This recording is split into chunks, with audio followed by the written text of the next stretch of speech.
The only stateless application that exists is Hello World. I actually had one of my customers say that to me from NIO, the car company, and I was like, okay, yeah, that's true. As Alex said this morning, every application has some form of state to it. So we are going to have a bunch of experts who are running, who are doing this in production. Kind of a good segue from the last talk. And we originally had Alexis as our keynote speaker, and you thought you were going to get off the hook by having a birthday party, a surprise birthday party. Was your birthday actually yesterday? It was out yesterday. Saturday. Okay. Well, can everybody wish him a happy birthday? Happy birthday. Yes. Thank you. And I'm not that nice. I didn't let him off the hook. We just let him talk a little bit later. So thank you, everybody. Alexis Richardson. Thank you. Thanks very much. Can I just confirm we have 30 minutes? Is that right? Yeah, I think we need extra 5. Okay. So if we're good, we get longer. That's great. Hi, I'm Alexis. Just want to quickly introduce everybody. Franco Fiorese from DXC. René Simoons, Simtech Consulting. I'm Florian Dudouet from Swisscom. I'm Joseph Sandoval with the Adobe Advertising Cloud. So we're going to talk about best practices for stateful applications. And of course, as somebody said, there is no such thing as a stateless application. You know, you have things like paths that you used to be told to use, which is basically Heroku. And then you'd have this concept of stateless tier, and then you'd load balance through the database. But now with Kubernetes, you can see, I think, 3 different kinds of stateful application. You've got applications that require you to understand APIs, like distributed databases, for example. You've got applications that require you to run an operator inside Kubernetes to manage state for you. And you've got applications that take snapshots of data and replicate them, sort of volume intensive. And of course, I'm not an expert on storage, but these 4 people, well, I'm told that they're experts. How long have you been experts for? How many months have you been using storage in Kubernetes? Why don't you tell us, Franco, what your use case is? No, first? to be honest, as I said before, we started early, 4 years ago, when Kubernetes was not there. So we started first with Docker Swarm, and after 1 year, we started to work on Kubernetes, and with the challenge of storage, so of course. So you tried Swarm first, and then you moved to Kubernetes, but you kept the same storage technologies throughout. And what are you using? We started using Cluster file system at the beginning, and then switched to using Portworx as a software-defined storage. Great. On several platforms. And for you, what is the main use case you're solving using that approach? We talked before about running a database, running stateful application that are using not only SQL Server, also NoSQL, stuff like that. Okay. You don't need a mic, right? René, I don't think so. how long have you been an expert in stateful applications? I think I'm experimenting since 4 years now. Okay. At large. And I come from a database background. Yep. So large-scale enterprise database hosting, ODSs, data warehouses, and we decided to look into containerization of databases and what it could mean to our clients and our own managed services. So why did you do that? What was the prior thing that drove you to looking at that? The At driver Simtech. was to see if there could be more use cases or setups how we could provide database capacity to our consumers. Who are your consumers? Get the mic up. Sorry. From enterprises to fast-growing startups. And we learned that especially in the last type of companies, there's a different demand. So from a database that will stay there for many years, it's much more agile. And we think that with container technology, we can fulfill a gap there. So your consumers were asking for applications that needed to be stateful? Yes. Yes.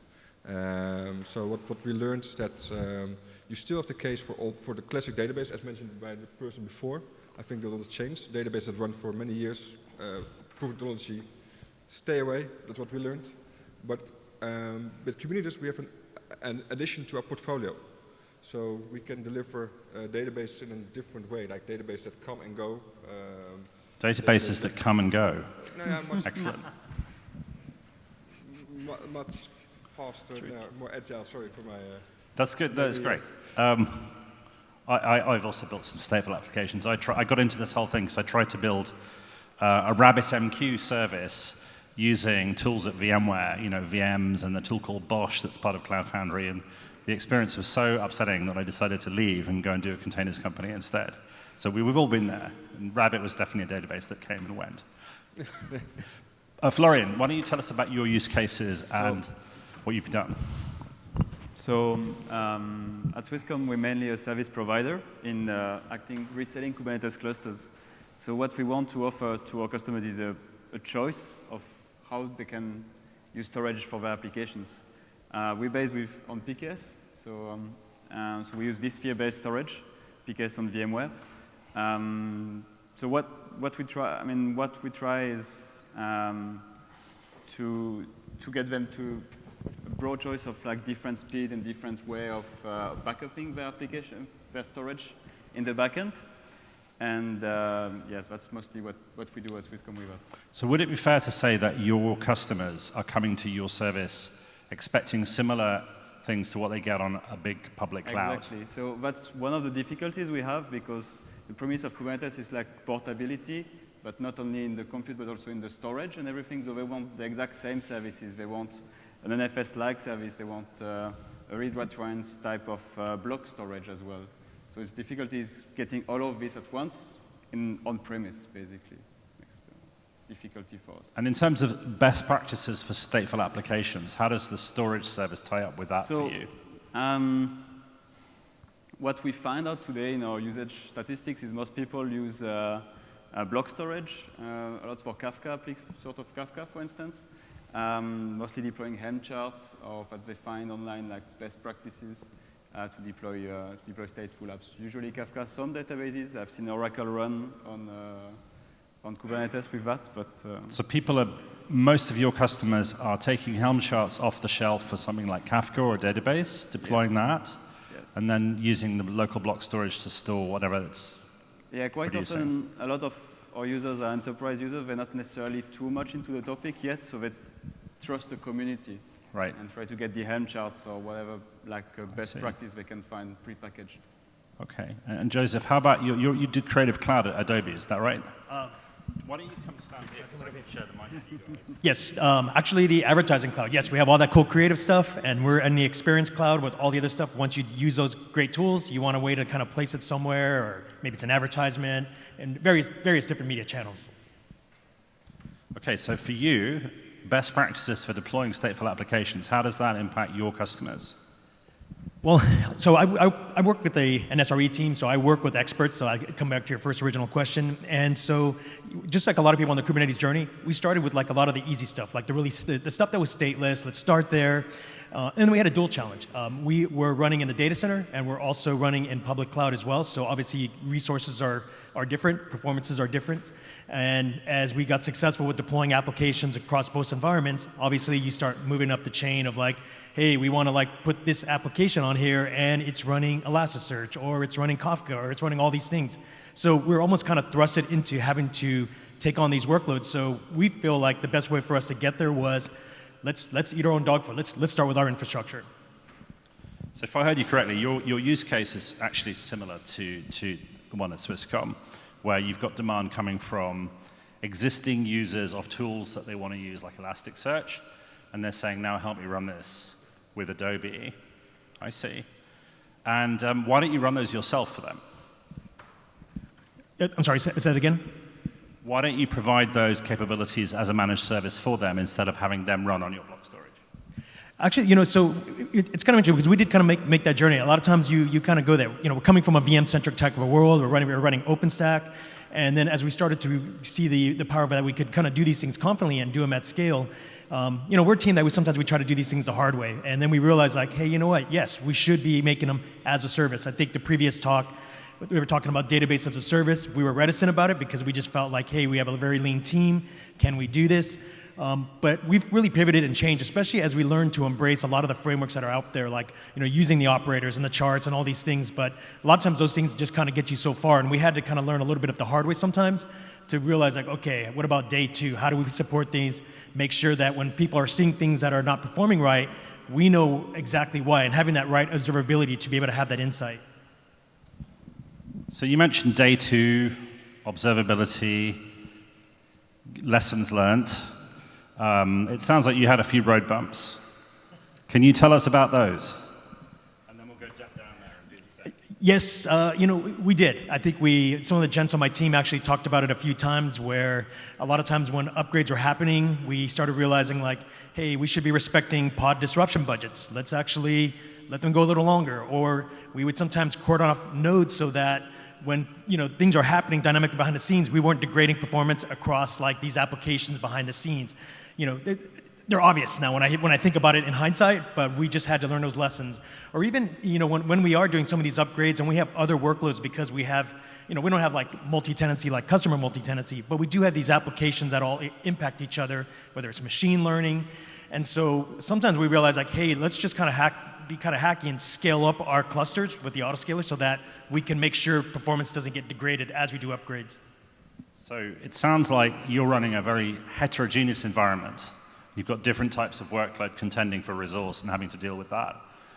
Now, Franco, you've got a more homogeneous environment, is that right? You've got more of the same types of workloads?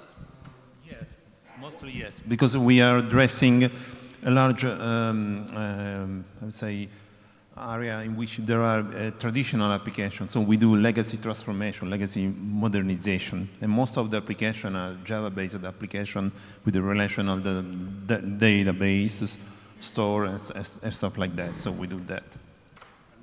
And so in that environment where you have a lot of Java web apps running on databases, have you got one big cloud? Is it essentially all the same SREs doing the same thing, or are there lots of differences? What are the things that can go wrong that really keep you awake at night with that?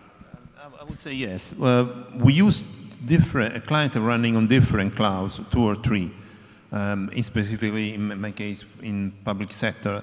And the problem is that they're looking for a predictable performance as well as reliability. So the challenge is just to get up to that requirements, and maybe exploiting the tools we have in place, the people and the processes. In the end, we are just the same, people, processes, and tools. It's the way we do that is different, because on Kubernetes we need something different. So you've got a high demand for performance from your customers. René, is that true for you as well? What are your gotchas? What are your lessons learned so far? As we came, as I mentioned before, from this classic large-scale database hosting, and we're seeking into new cases, different usage. One of the things we learned is, as we want to stay agnostic to technology as much as possible, is that, for example, network, but also storage, should be part of the service definition. So instead of a static storage layer, like a classic SAN, as we are working across premises, on and off premise, we, for example, found it very important that we have a solution that works with us and attaches to the actual application or workload. Another thing is, in that same concept, we have to deal with a lot of tenancy, and have to assure that we are secure, that everything is according to ISO standards, etc. Is that we found that any role and role access control should also be part of the service definition itself. So that wherever the workload is hosted or spin up, we know how it is defined and it works together. So it sounds like, a bit like Joseph, your systems consist of a lot of very different custom configured and highly tuned instances for many different types of use case and customer. And I assume from you've learned that by not doing that, things went wrong. And yes, or we can't meet requirements, simply that, I guess. But by not having this, very long story short, without this, the added value to run database workload actually in our cases on container platforms would not be there. Good. So, In our case, one thing in hindsight would be to take a better look at multi-tenancy features before going a little bit further in the design. So we did that a bit too late. So we are a service provider, and a lot of products you find today for the on-prem market are not so much multi-tenanted. They're really made to run in your own company, and it works very well for that. If you try to resell it, you need to take care a little bit much more further, much deeper, in much more details, all the aspects of multi-tenancy at the storage layer, and also how Kubernetes consumes this storage layer with different accounts and different permissions. And we found out that while we were still in development, that one cluster could attach volumes of another cluster, for instance, which was not really advertised as part of the product there. So of course, one big leak, and we had to redo another design on this. So that's one thing we learned. So if you shut down a cluster, should you shut down the storage as well? So usually we try to have this approach and have the customer reload the storage afterwards. We find it matches better to use case instead of leaving the volumes there for arbitrary workload to mount it afterwards in terms of user experience. Another thing is a little bit more on the user education. So we said today they use Helm charts. This improved. But before we had some people running really arbitrary things, and they thought it would be a good idea to start the first ever thing to do on Kubernetes to be an Oracle database. It's probably not the best idea. Sorry, say more about that. In what ways do you not want Kubernetes to be like an Oracle database? I mean, I think, I know that was a joke, but also you're putting your finger on one of the fundamental tensions here and conflicts is that there's two kinds of technology here. You're bringing them together to help one user. Yes. How is Kubernetes not like an Oracle database? Well, not for databases, maybe too strong, but maybe not for large-scale databases without too much experience in it. So running a MongoDB of a few hundred megabytes is completely different for running a multi-terabyte Oracle database. And people don't really see it that way. They see, oh, it's a database, whatever runs. Do you guys agree with this? Is this also your view? Yeah, what actually I experienced the same in the last 4 years becoming an expert. Mm-hmm. And I was looking at this portfolio, because I take a lot of things from a portfolio perspective. How does it look in the big picture? What do we need? And I decided a year ago actually to say the need for the classic strategy is still there. So don't try to make something that works fit on something that is not perfect for it. So what we have done is we extended our portfolio with additional types of database solutions or scenarios. And that's where we think that Kubernetes and an appropriate storage solution helps us. But we don't touch things that work already well. Right. We've accepted that it's if it ain't broke, don't Brexit, it's as I always say. It's probably wise. I mean, I was in another panel before, another discussion. I said the future is in container. I mean, we had KubeCon, so of course we think it's partly true, but not everything has to fit in a container. Got it. Yeah, I was going to kind of reiterate. It's like always like knowing your application, and like asking those hard questions, because sometimes we have some things where they're just running great in VMs, and we're just like, okay, what problem are we really solving? And then when we kind of peel things back and see, okay, we're actually trying to, improve some of the scalability of the performance, and then we can start teasing out the details of like, well, where's this data being written? Where's it being written at disk? Is it in memory? We just start teasing these things out to see like, are we gaining an advantage by moving these things? But a lot of times, it helped us to start really put a little more rigor around versus just let's containerize all the things. Okay. I think I've asked some questions, which means that now you can ask some questions. Would anyone like to ask the panel one or more questions? Would anyone like the panel to comment on anything? Gentleman there. Sorry, it's being recorded, so we need, and also so that everybody else can hear. Whoa, everybody else can hear. Sort of.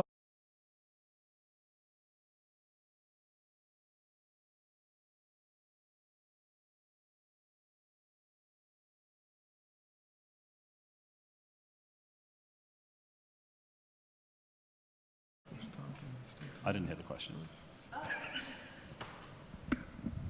Sorry, let's do this one more time. So you have a Kubernetes cluster. You have a bunch of hosts, right? And some of those hosts are running stateful applications and presumably writing to data either on local volumes or mounted volumes. One of those hosts need to be restarted for, say, upgrading the version of Kubernetes or so on. How do you handle that scenario?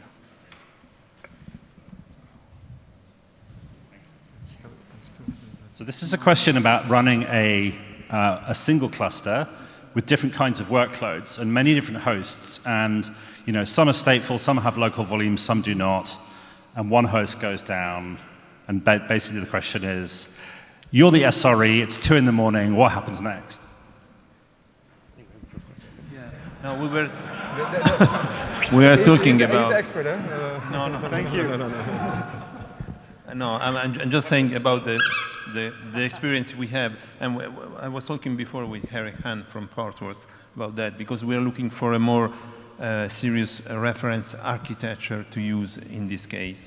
So something that we can set as a baseline, and on top of which we can maybe develop better the approach. Of course, we are talking about something that is not general purpose, it's for specific workloads. So we need to know in advance which kind of workloads we are going to use, the needs for I/O performance, stuff like that, the way we support that. So we have found that in most cases we could consider to run a database inside container, as long as we stick with those requirements. Anyone else? Yeah, I was just thinking, maybe you're describing just a symptom of the current state of the architecture, meaning that it's not yet perfectly perfect. On the other hand, I personally think that this is the right room to solve many of the issues as you described or related to that. How to maintain states and make it operational, having all the different states handled and exceptions handled around that. I think that's the biggest, how to avoid that you get an exception you didn't plan. If you had to roll out a patch or an update, how would you do that? A patch or an update. So you've got, there's a security patch that you need to roll out.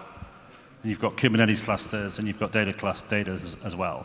What's your strategy going to look like? Do you want to? PKS does it for you. I know. Exactly. It's all perfect.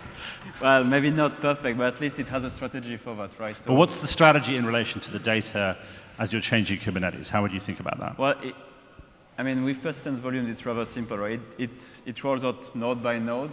So pods are drained and rescheduled somewhere else, and since it's attached storage, basically you reattach it as you go and try to have as little downtime as possible, and especially if you have more than one pod application, as you most likely should be having, then it's rather fine. So that's rollout strategy of the product or whatever you design should be able to handle that.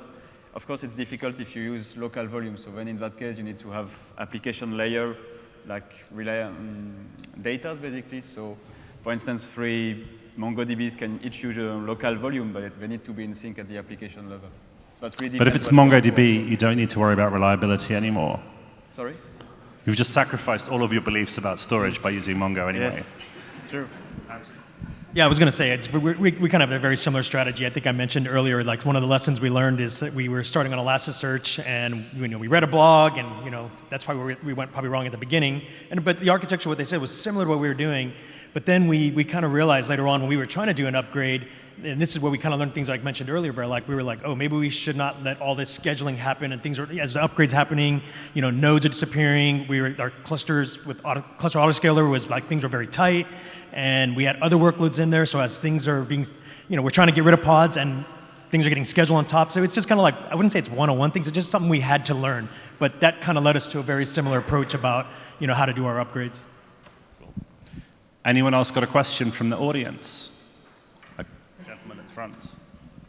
Thank you. Let me just also give an answer to my opinion. I've been running stateful applications both on DCOS and Kubernetes. So that's frameworks in DCOS parlance and operators in Kubernetes. And I think you should never run a stateful application without an operator or a framework. So and then if you reboot that node or whatever happens, then you should have some mechanism to verify that that application is up and running completely. Like in Elastic, you have this green or yellow or red, and you should never reboot, or at least not try to reboot the next node, unless the application is all back to green in the Elastic case. And then I want to add some comment, because operators were not mentioned in your discussion, and I think that those are fundamental to what you're doing with your stateful application. And when I deploy a new operator, I'm going to find out all the edge cases, what that operator supports, before I take it into production. How do I extend my storage? What can I do logging? Can I do the proper logging?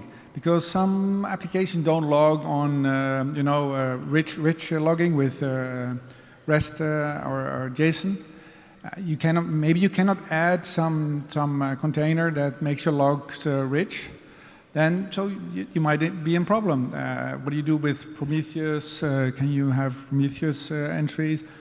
Maybe the operator doesn't allow to add another container. And there's all kind of edge cases which you want to research very in depth before you go into production with that operator. Maybe, again, thank you. Yeah, and if you guys are going to talk about operators, you might also want to maybe define what you mean by operators, because a lot of people are still calling that different things. I'm defining operators. Oh, whoever answers the question. Who? I just wanted to ask, who in the room has used operators to manage stateful applications seriously? Not just demos and playing around, just a few people. Okay. Is anyone here not sure what an operator is? Just a couple of folks. So an operator is a way of extending Kubernetes with additional functionality that's managed by Kubernetes itself. So for example, at Weaveworks, we run a Prometheus as a service capability as part of our Kubernetes offering. So we wrote a Prometheus operator called Cortex, which allows you to tell Kubernetes how to manage lots of Prometheus instances and then write them out to disk. And it takes care of it for you. So it's a classic encapsulation mechanism for state inside Kubernetes. So that's what operators are. And as the gentleman at the front points out, we all probably should be using operators, but we're not, because only a few people put their hands up when I asked about operators. Why is that? We initially didn't start there, but now we got to that meta, and I don't know if it was like a matter of just mentally the team kind of like evolving enough and figuring out how do we integrate this into just how we deploy and how we do all these things. And once we started understanding, hey, let's just get the first one out there, let's see what it's like, and started realizing the things that we had to extend to make it fit our workflow, then we really kind of grasped it, and then we could embrace what it is. So now it's a pattern, and now it's really what we're trying to get, like applications that maybe that we have internal, even using the framework so that we can actually use this as like our common tooling for it. So yes, I 100% agree with what was being stated. Yeah, mostly the same. We actually use, by definition, operators when we run stateful workloads. That's the aim. And what you said, we're testing them. They are in a certain maturity level state today, but also they increase the maturity of the overall architecture, to our opinion. They are a necessity. We can't guarantee our SLAs, kind of, because you have certain constraints which you don't have without them.